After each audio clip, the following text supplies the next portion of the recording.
May 22nd. I'd like to call it to order. Tonight, Councilman Mitchell is unable to be here, so I will lead us in pledge and an invocation. Will we please rise? I pledge allegiance to the flag of the United States of America and to the republic for which it stands, one nation, under God, indivisible, with liberty and justice for all. Let us bow our heads, please. O Lord, our Heavenly Father, who blessed His Son, came not to be served, but to serve. Blessed, we beseech Thee, all who following in His steps, give themselves to service to others, that with wisdom, patience, and courage that we administer in His name to the suffering, the friendless, and the needy for the love of Him. Father, let this council always be mindful that all we say and do is about Him and His word and what He has done for us so that we may all prosper together. Let us keep in mind that humanity demands that we love each other and serve each other and be patient in all we say and do. And I ask that you bless this meeting tonight to the glory of your name and your Son, Jesus Christ. Amen. Thank you. Tonight we'll have a special presentation from Councilman Byrd, a proclamation for Avondale YFD, initiators of tobacco policy change. Councilman Byrd.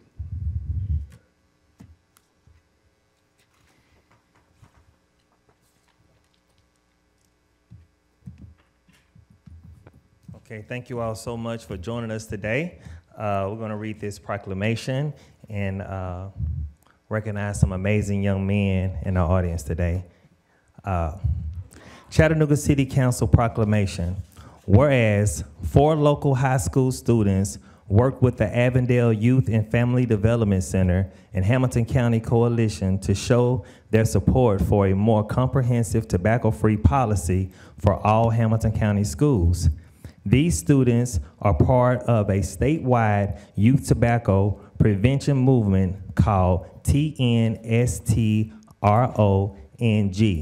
which stands for Tennessee Stop Tobacco and Revolutionize Our New Generation, and whose mission is to make the next generation of Tennessee tobacco-free. The old Hamilton County Schools policy prohibits smoking inside the buildings, but did not address new nicotine products such as e-cigarettes. The students recommending a broader policy that would protect them and their peers from the harmful effects of tobacco and e-cigarettes. These students discussed how e-cigarettes are being marketed as less harmful, but still have dangers that are not well understood. The students also discussed how addictive nicotine can be for youth and young adults. These 4 students made a powerful impact upon the Hamilton County Board of Education and successfully advocated for a new and comprehensive tobacco-free policy for Hamilton County school campuses. Now, therefore, I, Anthony Byrd, Councilman for City Council District 8, do hereby proclaim May 22nd, 2018 as a day of recognition in the city of Chattanooga, Tennessee for, and I please hope I get you guys' name right. Come on up here too, Desmond Ware, Jay Nolan, Mike Green, Decoron Powell, and Derek Townsend. Give these young fellas a hand. Here you go, young man.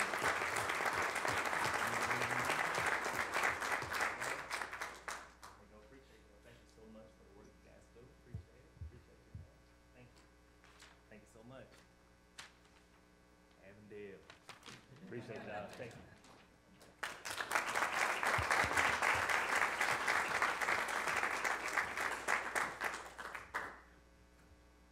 you. Young men, I also want to thank you for what you do and the leadership y'all have exhibiting in your efforts for such a worthy cause.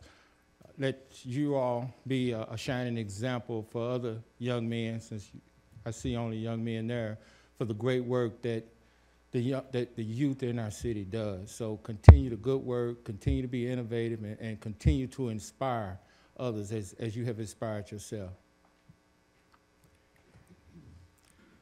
Okay. Madam Clerk, we'll start with ordinance on final reading 5A. An ordinance to amend Chattanooga City Code Part 2, Chapter 38, zoning ordinance, so as to rezone properties located at 3439 Lightfoot Mill Road, more particularly described herein from R2 residential zone to M4 outdoor industrial use zone subject to certain conditions. Councilman Gilbert? All in favor? Opposed? Thank you. 5B, please. An ordinance closing and abandoning a portion of the 7300 block of McCutcheon Road to allow for private development as designed, detailed on the attached map subject to certain conditions. Councilman Ledford? Move to approve. All in favor? Opposed? Thank you. Now we'll move to, there are no readings, no ordinance on first reading. So now we will move to resolutions. 7A, please. A resolution amending resolution number 28922 to incorporate the correct map attached to the resolution due to clerical error. Councilman Henderson? Move for approval. All in favor? Aye. Opposed? Thank you. 7B, please. A resolution authorizing the Chattanooga Chief of Police to approve and accept a grant contract with the State of Tennessee Department of Finance and Administration, Office of Criminal Justice Programs for the Victim of Crime Act of 1984 VOCA grant for a total amount of $600,000. Councilman Henderson? Move for approval. All in, Councilwoman Burrs, did you have something you want to say? Yeah, I wanted to. Okay. All right. Well, let's do it again. All right. Sorry, we got the little fumbling here with the lights, Councilwoman. Okay. All in favor? Aye. Opposed? 7C, please. A resolution authorizing the award of contract number Y170172201 to JDH Company, Inc. of Chattanooga, Tennessee, replacement roofing system for John A. Patton YFD Center Building in the amount of $314,205 with a contingency amount of $30,000 for an amount not to exceed $344,205. Councilman Henderson. Much needed for John A. Patton. I move approval. Okay, it's been moved and properly second. All in favor? Aye. Opposed? Thank you. 7D, please. A resolution authorizing the approval of change order number 1 final for Raines Brothers, Inc. of Chattanooga, Tennessee, contract number R170020201, Middle Street Office Renovation Project for an increased amount of $2,469 to release the remaining contingency amount of $15,831 for a revised contract amount of $185,629. Councilman Ledford. Thank you, Mr. Vice Chairman. This is in your district. Move for approval. It's been moved and properly second. All in favor? Aye. Opposed? Thank you. Thank you, Councilman Ledford. 7E, please. A resolution authorizing the appointments of Rima Harris, Tyler Lowe, and Desiree Turner as special police officers unarmed for the Chattanooga Area Regional Transportation Authority, CARTA, to do special duties as prescribed herein, subject to certain conditions. Councilwoman Burrs, please. Move approval. It's been moved and properly second. All in favor? Aye. Opposed? Thank you. 7F, please. A resolution authorizing the administrator for the Department of Youth and Family Development to accept the bid and contract with Chattanooga Junior Golfers Development Program to manage and operate the Educational and Leadership Enrichment Program for fiscal year 2017-2018 in the amount of $40,000. Councilwoman Burrs, Dan Byrd. Move approval. Second. Thank you. All in favor? Aye. Opposed? Thank you. 7G, please. A resolution authorizing the administrator for the Department of Youth and Family Development to accept the bid and contract with Chattanooga Football Club Foundation to manage and operate the Educational and Leadership Enrichment Program for fiscal year 2017-2018 in the amount of $23,000. Oh, wait a minute, I think, check back and review your G, please.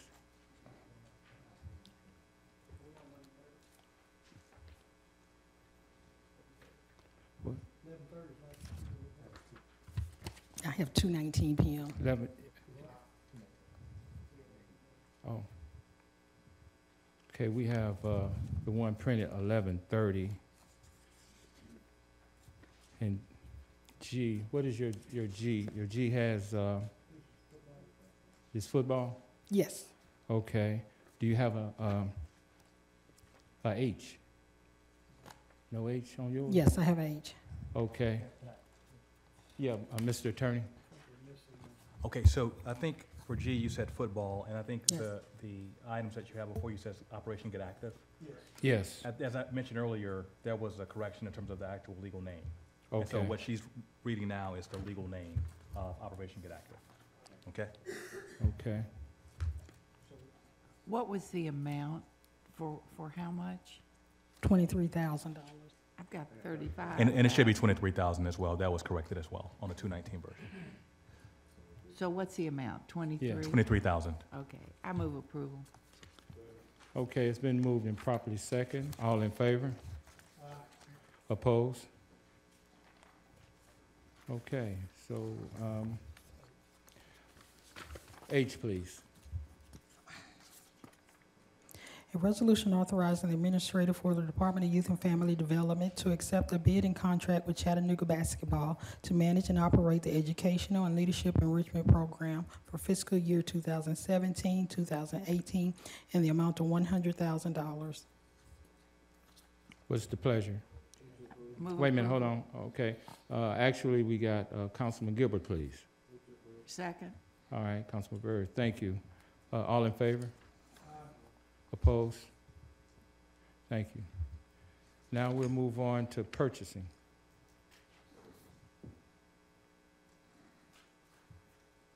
Good evening. We have 7 purchases for your consideration tonight. The first 5 being on behalf of Public Works. First, we have a new blanket contract for playground and outdoor fitness equipment and services to be awarded to Game Time, Inc. in an estimated annual amount of $250,000. Next, we have a blanket contract renewal for tree planting services to be awarded to Mountain City Landscapes, Inc. in an estimated annual amount of $37,000. Next, we have a blanket contract renewal for alarm monitoring services and supplies to be awarded to Action Alarms of Chattanooga, Inc. in an estimated annual amount of $80,000. Next, we have a blanket contract renewal for firefighters' protective clothing to be awarded to North Alabama Fire Equipment, Inc. and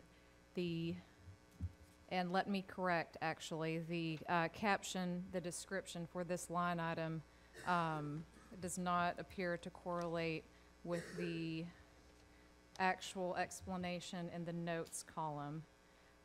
This item is for an increase to the blanket contract for firefighters' protective clothing, which is currently awarded to North Alabama Fire Equipment, Inc.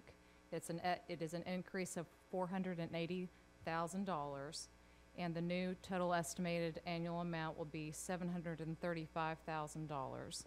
And I apologize for that error. It's okay. Do we need any further information on that line item?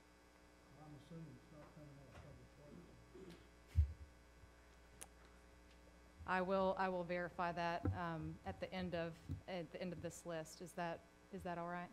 Okay, I apologize.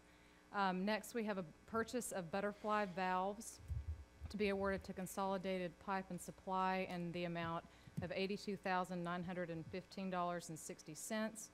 Next, on behalf of the Information Technology Department, we have a blanket contract renewal for the Verizon Wireless High-Speed and Cell Voice and Data Services to be awarded to Verizon Wireless in the estimated annual amount of $500,000. And finally, on behalf of the Purchasing Division, we have a blanket contract renewal for Staples for office supplies and toner to be awarded to Staples in an estimated annual amount of $450,000. Council, what's your pleasure? Move for approval. It's been moved and properly second. All in favor? Opposed? Thank you. Thank you. Thank you, Bonnie. And for clarification, yes, that was on behalf of the fire department and not Public Works, that line item. Thank you. Okay. All right. Yeah, you the man, but not this time. Okay. Now we'll move on to other business. Are there any other business the council would like to share, other than our city attorney? Yeah, Demetrius not here. Can you create something? What's your pleasure, Mr. Attorney? Thank you, Mr. Chair. Members of council, we have discussed with you a settlement involving a claim submitted by Kristen Hopper.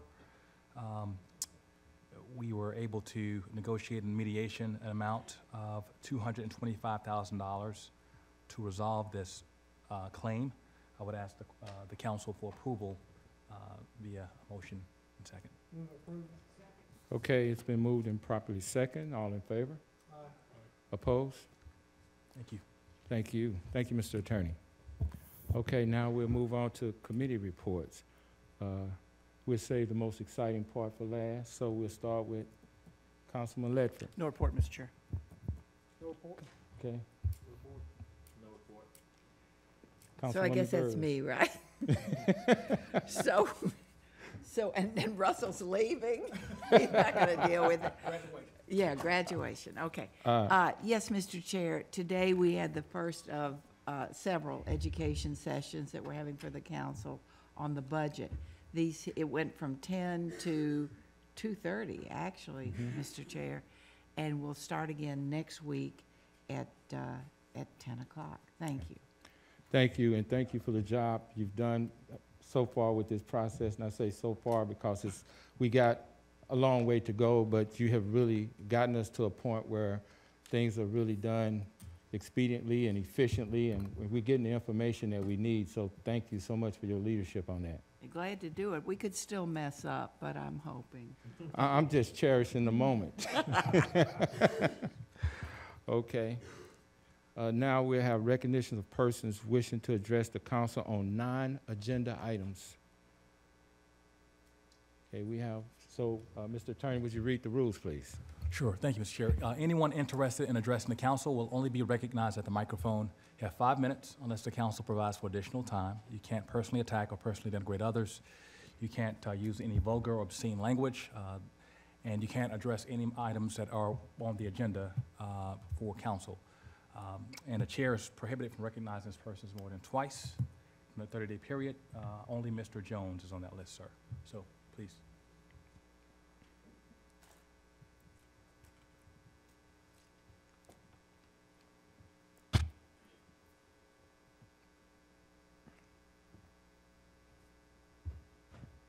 Hello, my name is Christopher Dahl, and I will be addressing today about the public comment section of our meetings. The public comment period of a public meeting is a vital part of our local government. The meetings are conducted in Chattanooga City Council following Robert's Rule of Order and are subject to Tennessee Public Meetings Law. Robert's Rule of Order provides a process for all in attendance of the public assembly that has something to say, can be heard and addressed. The presiding officer of the meeting is bound to uphold the fairness of this order. Tennessee Public Meeting Law identifies a meeting as a quorum of members gathering to make a decision. Statutes that govern the individual public body will define what constitutes a quorum for that body. Tennessee law usually requires a majority of any governing board to satisfy the condition of a quorum. Any county governing a body is defined by Tennessee Code annotated 5-5-108 as a majority of the members of the county legislative body and likely under Tennessee Code annotated 6-20-210, a quorum for city commissioners is defined as a majority of the members comprising the Board of Commissioners. All public governing bodies are subject to the public meeting law. A governmental agency is considered a public body if it has the power to decide policy or recommend actions to another entity that decides policy or suggests recommendations. Further, these conditions extend the right of attendance to meetings of boards and nonprofits if those boards first contract with the state agency to receive public grants, dues, or fees that make up at least 30% of their income, or are authorized by the state to act on behalf of a city or county unless the county has 400,000 people or more. Most recently, the Telephone Cooperative Transparency Act of 2011 added public attendance to meetings of telephone cooperatives. A governmental body is charged with the responsibility to maintain order, to preserve the free speech of rights of citizens. Creating a public comment section on the agenda, the body creates a public forum. All governmental public forums therein are subject to the First Amendment protections. Due to processes of the public forum, the governing body cannot exclude any person of the public body from speaking simply because it does not like the topic or viewpoint. Even if the matter of the content of speechifying and straying from the jurisdiction of the governmental body, the government body must show every concern that the content is far astray from any bearing to that matter. Even should someone be considered gadfly or a troublemaker, cannot be prevented from voicing their concerns. The Supreme Court established the doctrine of public forum in ruling on Hague versus Congress of Industrial Organizations.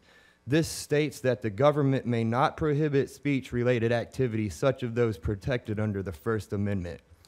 Tennessee Annotated Code 8-44-101, Policy Construction, A says the General Assembly hereby declares it to be the policy of the state that the formation of public policy and decisions in this public business and shall not be conducted in secret. B, this part shall not be construed to limit any of the rights and privileges contained in Article 1-19 of the Constitution of Tennessee.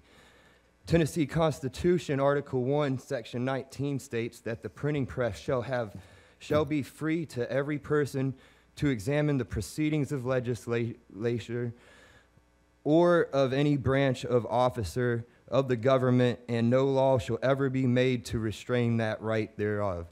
The free communication of thoughts and opinions is one of the invaluable rights of man, and every citizen may freely speak, write, and print on any subject, being responsible for the abuse of that liberty. But in prosecutions for the publication of papers investigating the official conduct of officers or men in public capacity, the truth therefore may be given in evidence, and in all indictments for liable, the jury shall have a right to determine the law and the facts under the direction of court, as in other criminal cases. The Tennessee Constitution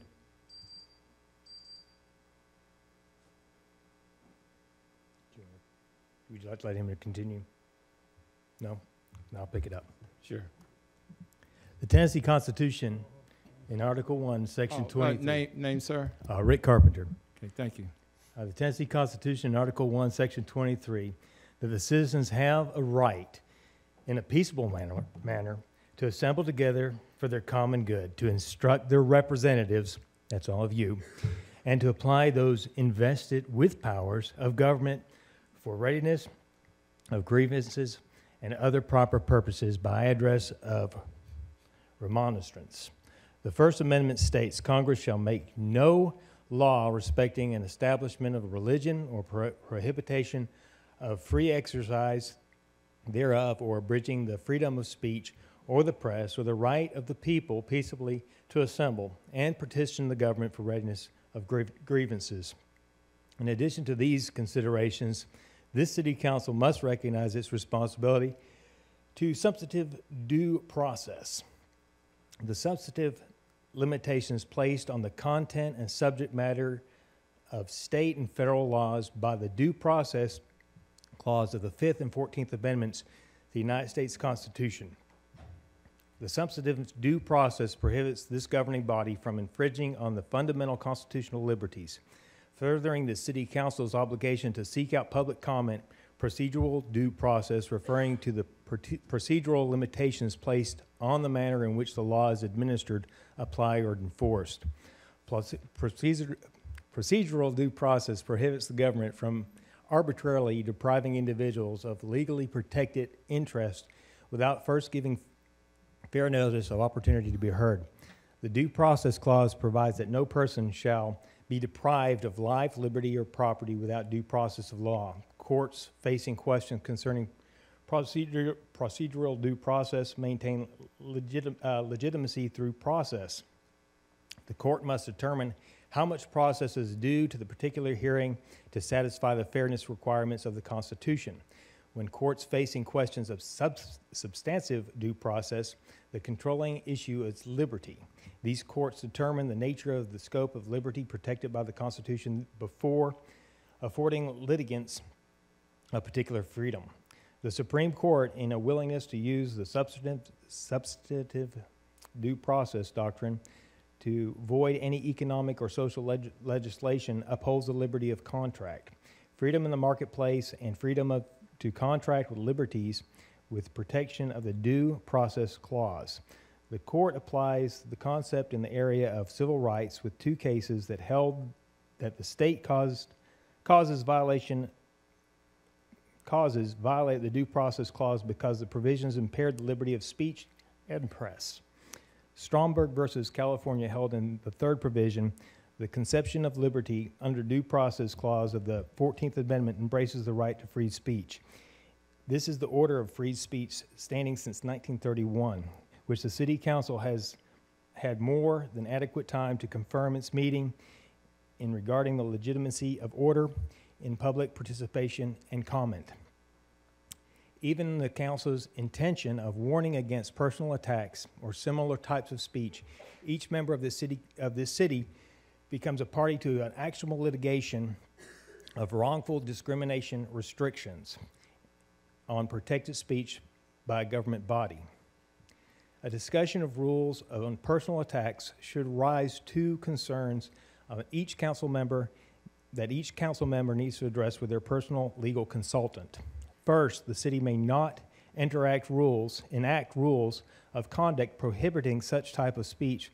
Therein, is it the council member or the individual that seeks to censor? And second, the First Amendment violations are in the realm of the public knowledge and cannot be argued negligent. Robert's Rules of Orders clearly rest upon specific facts and the goal of ensuring an orderly meeting without disruption under established legal principles. Robert's Rules of Order in such process that abuses to fair process can be followed to such ends of accountable resolution. So basically, what that basically is saying, that you guys really need to follow Robert's Rules of Orders. And what you're saying about what can and cannot be said is going to get some class action lawsuits placed on this city council because you do not have proper jurisdiction in which you are limiting freedom of speech. Thank you. Thank you.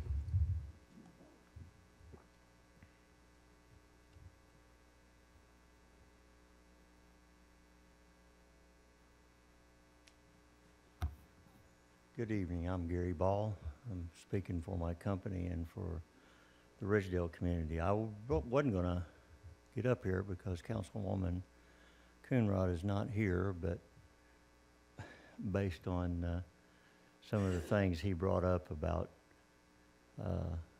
nonprofits and accountability and oversight, I thought I'd just go ahead and lay this out. She came to our office and discussed this with my son and I this week, and it has to do with the Chattanooga Neighborhood Enterprise. They are now in competition with companies like mine in developing housing in her district and your district, and probably Berg's would be the only three that they would be working in. We have worked tirelessly for 20-some years in Ridgedale to turn things around, and all that work brings a lot of Johnny-come-latelys in. C&E came in there and bought a bunch of land. Ms. Williams can probably fill you in if you really want to know how much grant money and public money went into cleaning it up, and I don't know where they got all the money to buy it from, but I think you're working on the budget, and I think there's probably still $1 million in there that you give to them. But we found out this week that, like he's saying, they went in the back room, went in the closet, made a deal with the contractor. They're going to be in their own developer building houses in our neighborhood. My company's been doing it for 20 years. They used to RFP land, but for some reason, the couple of powers to be there, I'm not going to name them, but I think most of you know the powers to be. They thought they know better than the general public, private enterprise, the community on what they want. I was shocked when an architect told me at a meeting about 2 weeks ago that he was going to get one of those lots where the tennis courts were. And I didn't say anything to him. I thought, well, how are you getting a lot? Because I thought they had to RFP those. Well, now I know how he's getting a lot because C&E's going to build the house and I guess sell it to him, I guess is the way it works. But what I'm trying to say is we had a meeting with them. We've been to the Planning Commission. We've been before the Planning Commission.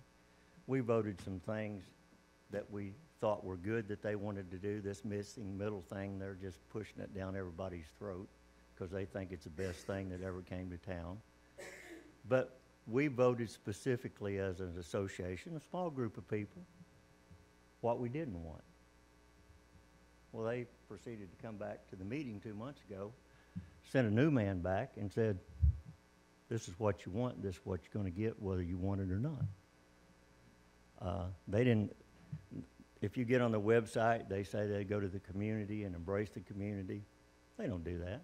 They do what they want.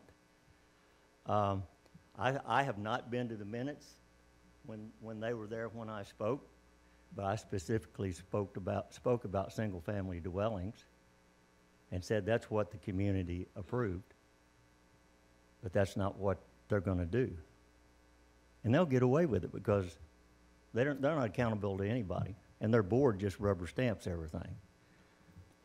When my son, after they came to the meeting last month, when my son called one of the hierarchy there and just asked him about why they had gone against what the community wanted, he said everything contrary to what these two people say every time at every planning commission, you need to get the community's approval. He said to my son on the phone, we don't have to have the community's approval to do what we want to do. So what goes on with these pseudo-government agencies, y'all just don't have a clue because they're out here running under the radar, doing what they want, how they want, when they want, and buying land and selling houses. I don't know who gets the profit on it because they're not for profit. So I don't know whether they're going to sell the houses at a lower rate to drive down the prices in the neighborhood for market rate. I have no idea what they're doing, but somebody ought to find out. Thanks for your time. Thank you.